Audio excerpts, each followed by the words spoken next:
pramuka, ekstra BTI. Nah itu budaya-budaya di sekolah kami yang akan kami kembangkan di sekolah kita agar siswa-siswa juga mendapatkan selain akademik bisa mengembangkan keterampilannya di sini.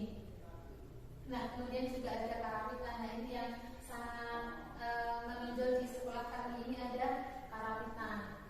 Nah alhamdulillah hari ini juga anak-anak masih melaksanakan kegiatan rutin ekstra karawitan. Kemudian juga ada ekstra renang. Nah ini juga mulai semester ini juga ada kegiatan ekstra renang. Kemudian pada budaya positif, eksplorasi konsep budaya positif di materi guru penggerak. Jadi sebelumnya mohon maaf ya, bukan berarti saya di sini sudah maksudnya menjadi menggurui kepada Bapak Ibu semua yang ada di sini. Ini karena memang ini terkait dengan tugas guru penggerak yang harus saya sampaikan kepada Bapak Ibu. Kita di sini berbagi ilmu ya Bapak Ibu.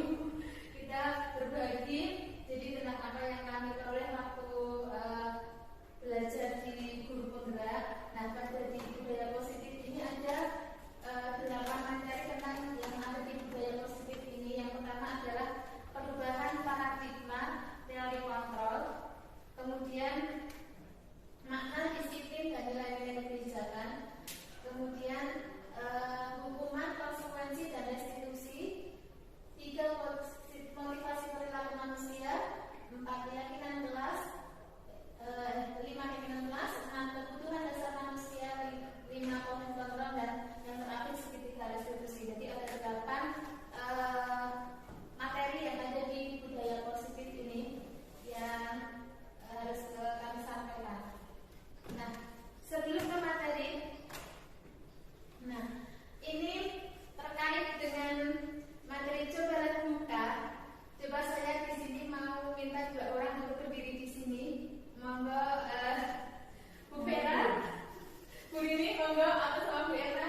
Silakan yang satu nanti mengepal tangannya, kemudian yang kedua ini intinya mencoba untuk meraih agar kepala ini dibuka.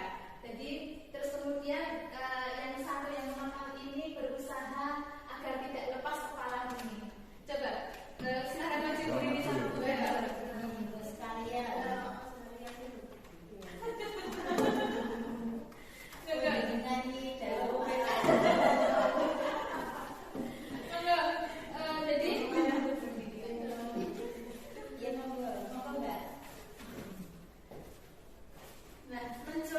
Cobalah buka. Jadi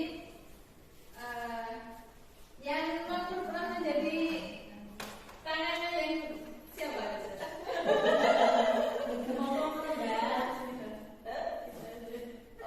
Saya buka.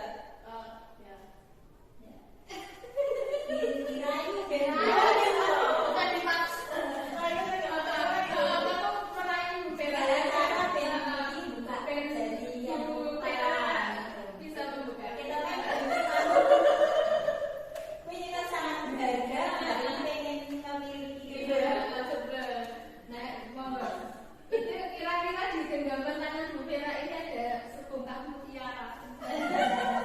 Yang harus teraih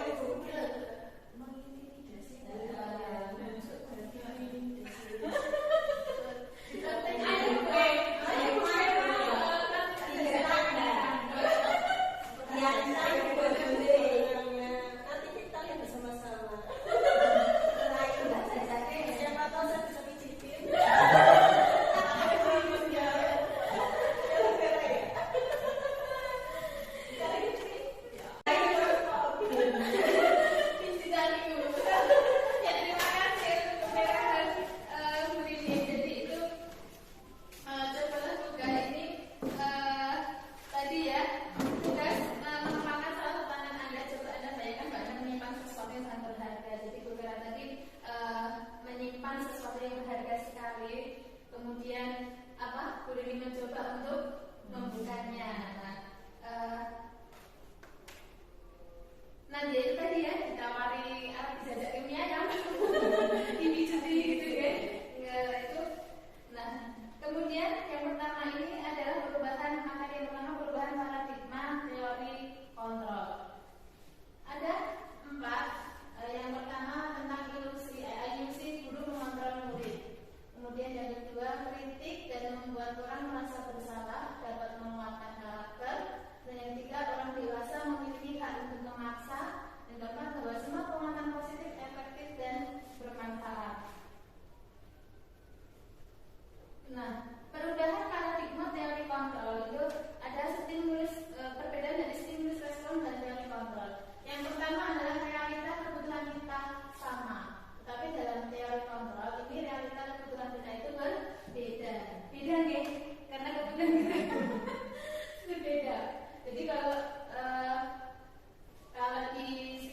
hukuman dan penghargaan. Nah, 3 motivasi perilaku manusia. Yang pertama, ini untuk menghindari ketidaknyamanan atau hukuman. Yang kedua, untuk mendapatkan imbalan atau penghargaan dari orang lain. Yang ketiga, untuk menjadi orang yang mereka inginkan, menghargai diri sendiri dengan nilai-nilai yang mereka percaya.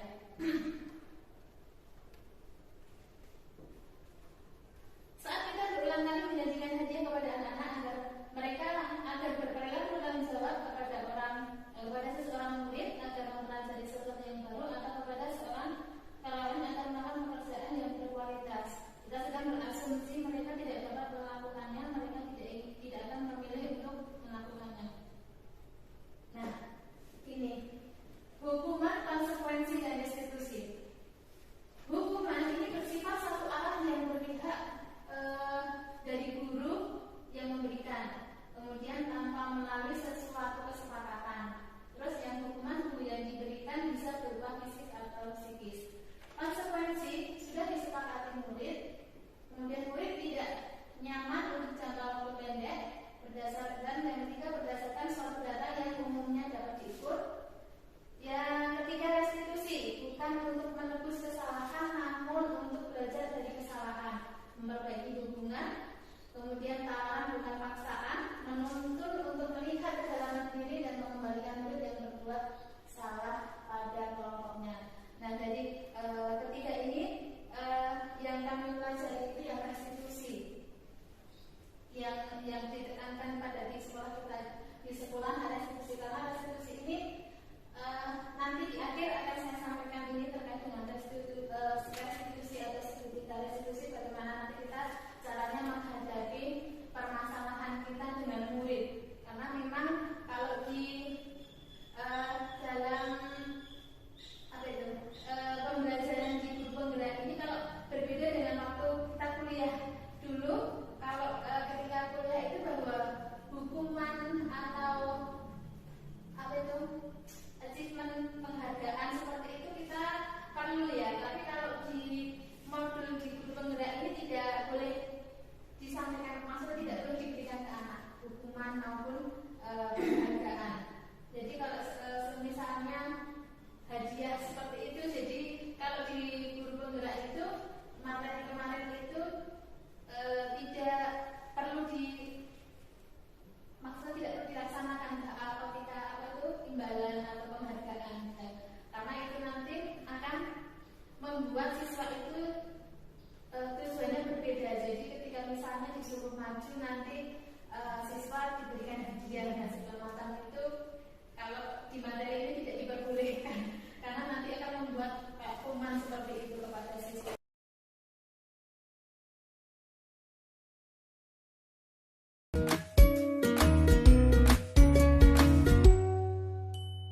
Salam dan bahagia Ibu dan Bapak guru hebat. Pada video kali ini kita akan membahas tentang salah satu program disiplin positif yang diterapkan di lingkungan sekolah yang dikenal dengan nama restitusi.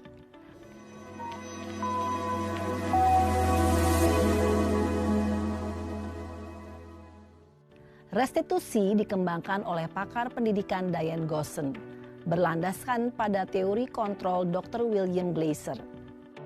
Segitiga restitusi adalah suatu proses dialog yang dijalankan oleh guru atau orang tua agar dapat menghasilkan murid yang mandiri dan bertanggung jawab.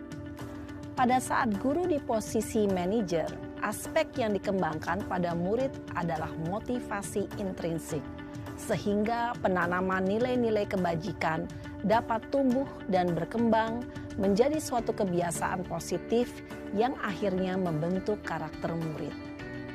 Proses dialog ini terdiri dari 3 langkah yang digambarkan pada ketiga sisi pada segitiga restitusi. Sisi pertama adalah menstabilkan identitas. Sisi yang kedua adalah validasi tindakan yang salah. Dan sisi yang ketiga adalah menanyakan keyakinan. Ibu dan Bapak guru Berikut ini akan ditunjukkan bagaimana seorang guru berada dalam posisi manajer menggunakan penerapan segitiga restitusi.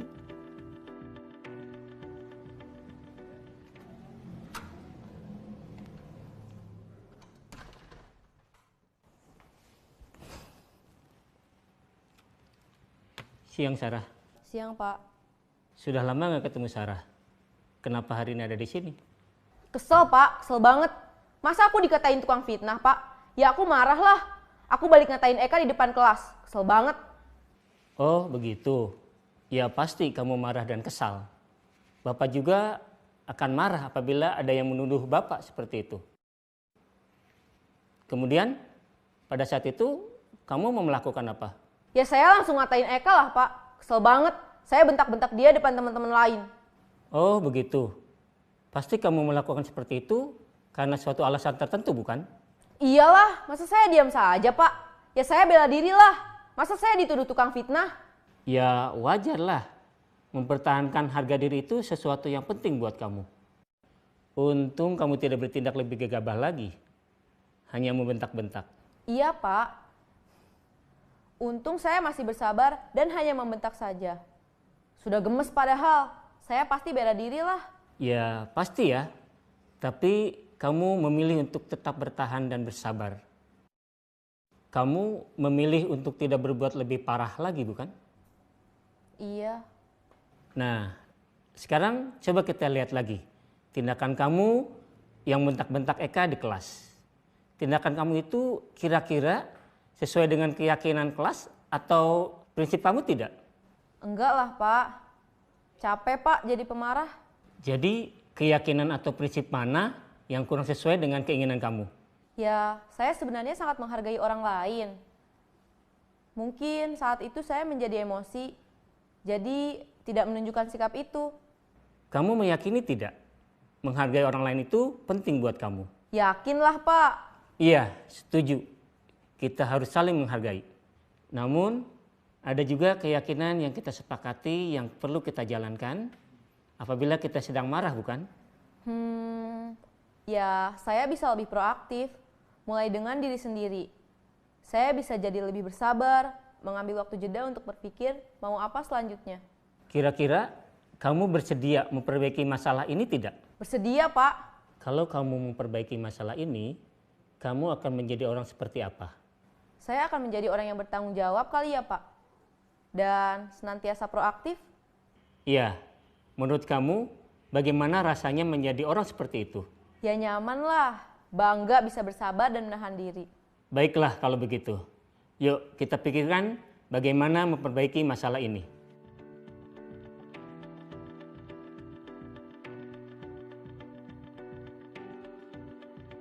Ibu dan Bapak guru hebat. Baru saja kita menyaksikan contoh bagaimana seorang guru berada dalam posisi manajer menggunakan penerapan segitiga restitusi. Mari kita bahas satu persatu. Pada sisi pertama, menstabilkan identitas berdasarkan pada prinsip bahwa membuat kesalahan adalah bagian dari proses pembelajaran. Sisi pertama dari segitiga ini berperan menggeser identitas murid dari identitas gagal ke identitas sukses. Murid yang sedang bertingkah laku yang tidak pantas atau menarik diri saat itu sedang mengalami identitas gagal. Bila kita mengkritiknya, maka posisinya tidak akan berubah. Kita bisa mengajukan pernyataan-pernyataan ini. 1. Membuat kesalahan sesuatu yang wajar. 2. Manusia tidak ada yang sempurna. 3. Kita bisa memperbaiki masalah ini. 4. Saya tidak menanyakan kesalahannya. Saya lebih fokus bagaimana memperbaiki masalah ini. 5. Apakah saat ini kamu tengah menjadi orang yang baik untuk dirimu sendiri? Pada sisi kedua, validasi tindakan yang salah berlandaskan pada prinsip bahwa setiap perilaku berupaya memenuhi suatu kebutuhan tertentu. Guru yang telah memahami teori kontrol akan bergeser dari pemikiran stimulus respon menjadi proaktif dan mencoba untuk mengenali tujuan dari perilaku murid. Mengenali dan mengakui kebutuhan murid ini dapat memperbaiki hubungan dengan murid tersebut.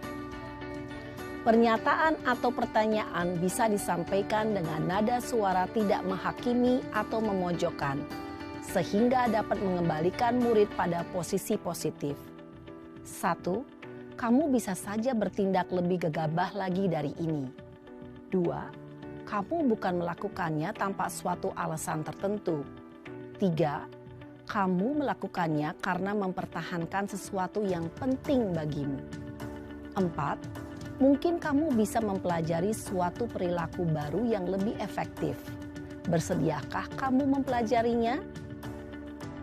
Selanjutnya, kita akan simak sisi terakhir, yaitu menanyakan keyakinan.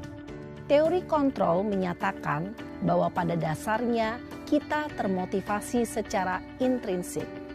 Pada saat perilaku yang salah telah divalidasi dan identitas sukses telah stabil, maka murid telah siap mengaitkan keyakinan-keyakinannya dengan tindakannya yang salah dan pemikirannya telah bergeser ingin menjadi orang yang dituju.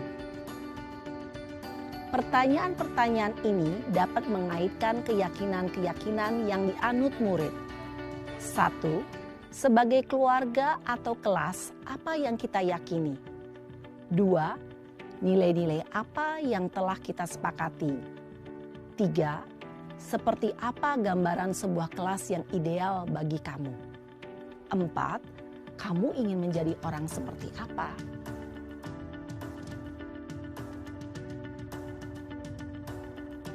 Dalam menerapkan segitiga restitusi, perlu diperhatikan beberapa hal, yaitu 1.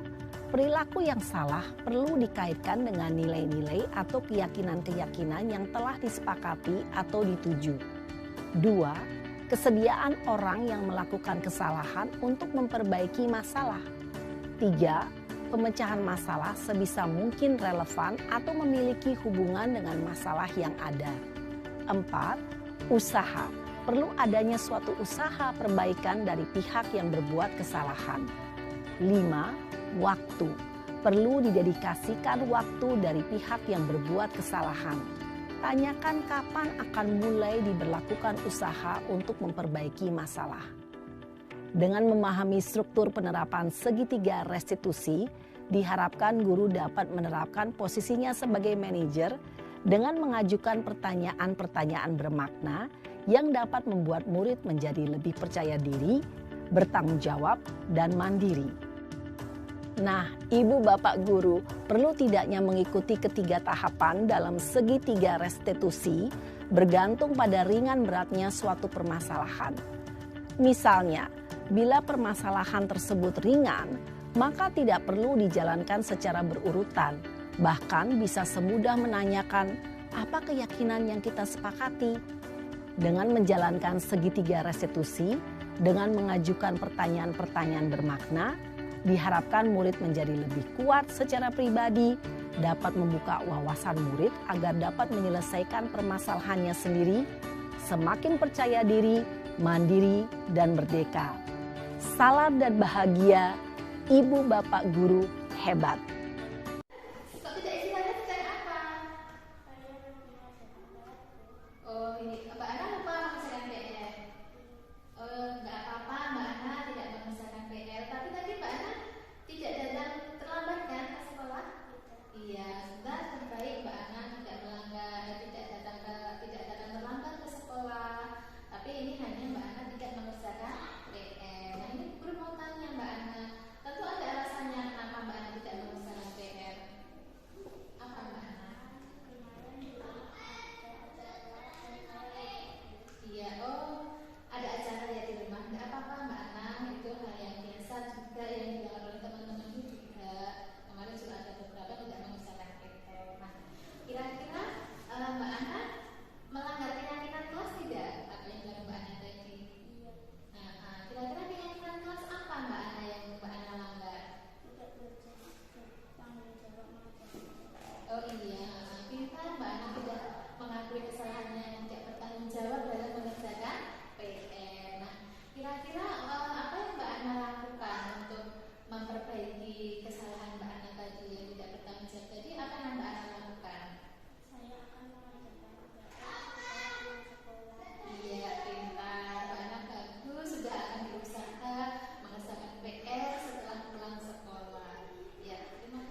sama nggak memakai dasi.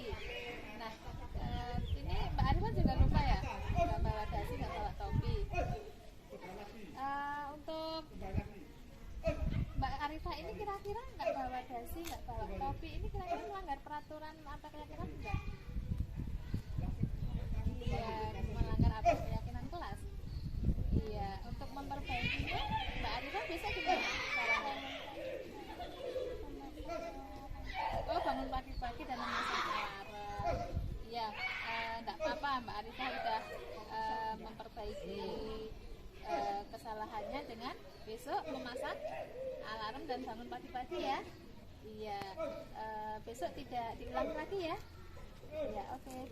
Konsekuensi dan restitusi. Hukuman bersifat satu arah dari pihak guru yang memberikan tanpa melalui sesuatu kesepakatan. Hukuman yang diberikan bisa berupa fisik maupun psikis.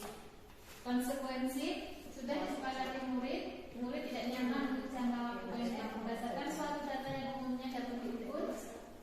Dan restitusi bukan untuk menebus kesalahan, namun untuk belajar dari kesalahan, memperbaiki hubungan. Tawaran bukan paksaan, menuntut untuk melihat ke dalam diri, fokus pada solusi, mengembalikan murid yang berbuat salah pada kelompoknya. Restitusi bukan untuk menebus kesalahan, namun untuk belajar dari kesalahan. Restitusi memperbaiki hubungan. Restitusi adalah tawaran, bukan paksaan. Restitusi menuntut untuk melihat ke dalam diri. Restitusi ini fokus pada solusi. Restitusi mencari kebutuhan dasar yang mendasari tindakan.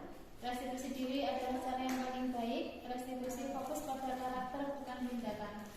Restitusi menguatkan dan restitusi mengembalikan murid yang berbuat salah pada kelompoknya. Dihukum oleh penghargaan. Penghargaan ini tidak efektif. Penghargaan ini merusak hubungan dan mengurangi kecepatan dan menurunkan kualitas serta mematikan kreativitas. Dihukum oleh penghargaan. Penghargaan jangka pendek dan jangka panjang. Penghargaan efektif jika kita menginginkan seseorang untuk melakukan sesuatu yang kita inginkan dalam jangka waktu pendek.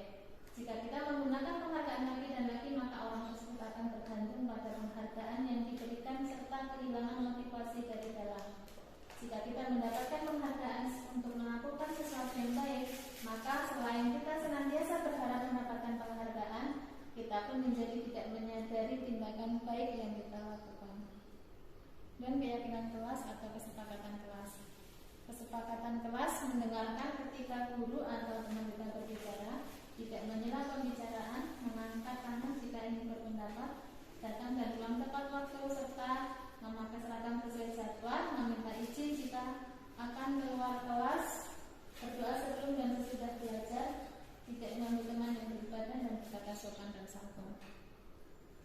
Kemudian keyakinan kelas menghormati diri sendiri dan orang lain, saling menyayangi, beriman dan bertakwa pada Tuhan, disiplin, bertanggung jawab dan menghargai teman. 5. Kebutuhan dasar manusia. Ada 1. Bertahan hidup. Kebutuhan yang bersifat fisiologis untuk bertahan hidup, misalnya kesehatan, rumah, dan makanan. Kemudian kasih sayang dan rasa diterima. Kebutuhan akan hubungan dan koneksi sosial, memberi dan menerima kasih sayang, dan kebutuhan untuk merasa menjadi bagian dari suatu kelompok. Dan penguasaan kemampuan akan diterima. Dianggap berharga, bisa membuat perbedaan, bisa membantu pencapaian komitmen, diakui dan dihormati. Yang keempat adalah kebebasan. Kebebasan ini adalah kemandirian, memiliki pilihan dan mampu mengendalikan arah. Seseorang perlu banyak bergerak, suka mencoba-coba, tidak terpengaruh orang lain dan senang mencoba hal baru. Kemudian yang terakhir kesenangan. Mencari kesenangan, bermain, humor dan antusiasme serta tertawa. 5. Posisi kontrol guru. Ada yang pertama adalah penghukum, membuat merasa bersalah, kemudian teman, pemantau, dan manajer. Contoh penerapan 5 posisi kontrol guru. Tadi ya, ayo dong ikuti aturan sekolah, kalau bantu bapak ibu ya, sekali ini saja, ya sudah, tidak apa-apa. Lain kali jangan sampai berbuat seperti itu lagi ya. Itu sebagai seorang teman. Kemudian sebagai pemantau, kamu sudah melanggar peraturan sekolah, kamu tahu konsekuensinya. Setelah upacara kamu beli atributnya dan jangan diulangi lagi ya. Nah, ini sebagai pemantau. Kemudian yang ketiga adalah penghukum. Hormat pada bendera selama 1 jam kamu berdiri. Nah, kemudian pembuat merasa bersalah, berapa kali Bapak Ibu harus memberitahu kamu? Kamu selalu saja mengecewakan Bapak Ibu. Kemudian yang kelima adalah manajer. Contoh penerapan 5 model guru ini adalah sebagai seorang manajer, apakah kamu tahu kesalahanmu? Kira-kira bagaimana kamu memperbaiki kesalahanmu? Posisi kontrol, apakah aku? Saya kecewa sekali dengan kamu. Sebagai pembuat merasa bersalah. Kemudian posisi kontrol, apakah aku? Kamu tidak pernah benar melakukannya. Apa penghukum? Kemudian apa rencana untuk menyelesaikan masalah hari ini? Sebagai seorang manajer. Kemudian ayo lakukanlah demi Bapak Ibu. Sebagai seorang teman. Terus kamu tidak pernah mendapat nilai jika tidak mengerjakan tugas. Sebagai apa? Pemantau. Nah tadi segitiga restitusi, suatu proses dialog yang dijalankan oleh guru agar dapat menghasilkan murid yang mandiri dan bertanggung jawab. Ada 3 yang ada dalam segitiga restitusi ini adalah yang pertama adalah menstabilkan identitas, yang kedua validasi tindakan yang salah, yang ketiga menanyakan keyakinan. Nah menstabilkan identitas tadi, berbuat salah itu wajar. Terus tidak ada manusia yang sempurna. Dan Bapak Ibu juga pernah melakukan hal itu. Bapak Ibu juga tidak mencari siapa yang salah, tapi Bapak Ibu akan mencari solusi dari permasalahan ini, dan kamu berhak merasa begitu. Dan validasi tindakan yang salah. Berdasarkan prinsip setiap perilaku berupaya untuk kebutuhan tertentu. Jadi pada validasi tindakan yang salah ini kita menanyakan kesalahan siswa. Misalnya, kamu pasti punya alasan mengapa kamu melakukan hal itu. Kemudian contohnya, padahal kamu bisa melakukan yang lebih baik, lebih buruk dari ini. Kamu patut bangga karena telah melindungi sesuatu yang kamu buat. Terus kamu melakukannya karena mempertahankan sesuatu yang penting buat bagimu. Kemudian menanyakan keyakinan kelas. Berdasarkan prinsip dari kontrol bahwa pada dasarnya kita termotivasi oleh prinsip. Menanyakan keyakinan kelas. Apa keyakinan kelas kita? Nilai-nilai apa saja yang telah kita sepakati bersama? Seperti apa gambaran sebuah kelas yang ideal menurut kamu? Kamu ingin menjadi seorang seperti apa? Nah ini pada keyakinan kelas, menanyakan keyakinan kelas tadi, siswa dikembalikan ke keyakinan kelas atau kesepakatan kelas yang telah dibuat tadi. Jadi kita tidak boleh kemudian menyalahkan siswa tersebut. Diselesaikan dengan menggunakan segitiga restitusi ini. Nah ini adalah tadi contoh segitiga restitusi yang saya buat.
Ya, demikian tadi presentasi diseminasi saya tentang budaya positif. Terima kasih atas partisipasi Bapak Ibu yang diluangkan hari ini tadi. Terima kasih sekali sudah meluangkan waktunya. Mohon maaf bila banyak kekurangan dan kesalahan yang saya sampaikan tadi. Dan sekian, Assalamualaikum warahmatullahi wabarakatuh. Waalaikumsalam.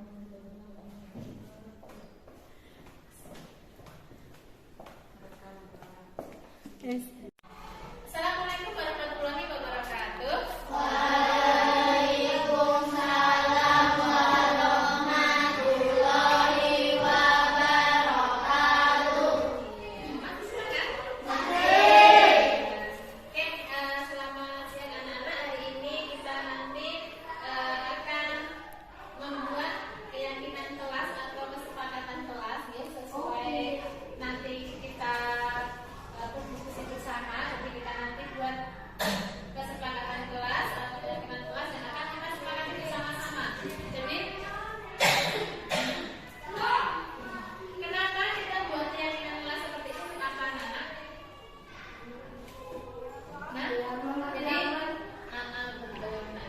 Jadi keyakinan kelas itu nanti hampir sama dengan peraturan kelas, tetapi ini lebih nanti keyakinan kelas itu lebih yang kita sepakati. Jadi kalau kita sudah sepakati, tentunya kita tidak boleh melanggar karena kita sudah sepakati bersama. Jadi hampir sama dengan peraturan. Peraturan itu kan biasanya ada sanksinya ya. Kalau ini nanti keyakinan kelas tidak ada sanksinya. Jadi kita lebih ke kesepakatan kita bersama-sama. Jadi kita harus sepakati, harus kita laksanakan ya. Oke? Oke teman-teman? Saya bagi kampus. Dan ini nanti satu-satu kalian tulis contoh keyakinan kelas yang akan kita buat, terus nanti kita simpulkan bersama-sama gitu ya. Dari Cynthia. Nanti kita buat bersama-sama, kita tuliskan bersama-sama kelas kita, agar nanti ketika saat dalam pembelajaran kita bisa berjalan dengan lancar ya, anak-anak bisa belajar dengan sungguh-sungguh ya, tanpa ada kendala.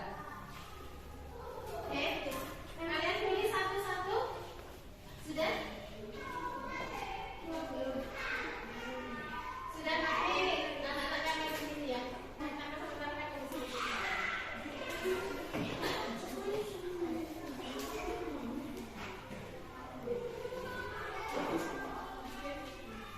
Yuk, kita buat kesepakatan seperti apa? Ya, masalah silakan tulis sudah. Yang sudah selesai sudah langsung didapat di sini.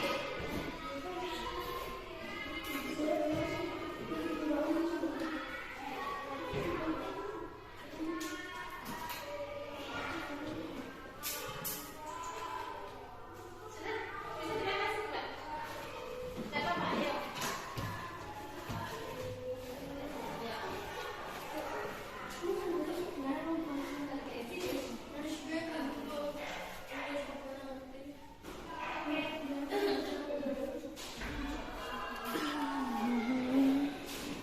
Ya, nggak apa-apa, sama nggak apa-apa.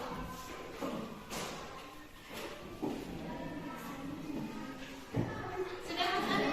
Mas.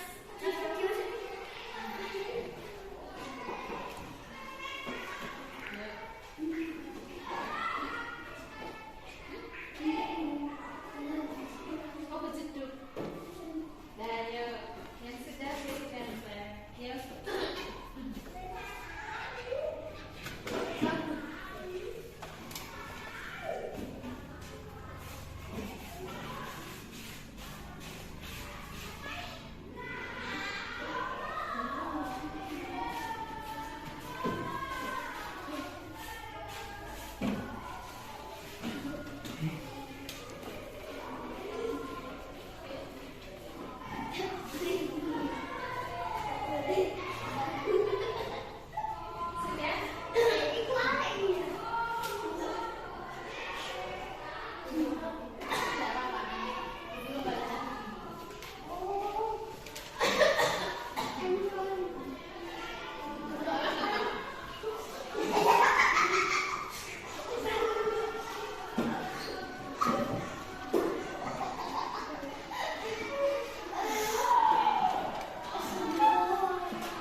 positifnya di mana?